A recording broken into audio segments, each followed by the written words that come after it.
پیغمبر اسلام منزل را مرکز زندگی میدونه. نشاط تو این خونه نی، فاتحش خونده. این خونه که به این منطقه پیغمبر میگه 3 چیز نباید توش باشه. نباید باشه 1 ضرب، 2 شتم، 3 ترس. اگر نیست تو خونه دون، خونه اسلامی انسانی داره. اگه هست برید ریشه‌شو بکنید.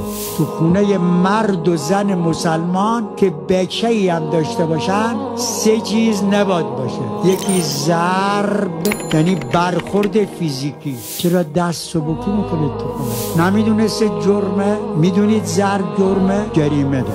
اگر زدی تو صورت بچه سرخ شد، 1 مسقال و نیم تلاوت بدی.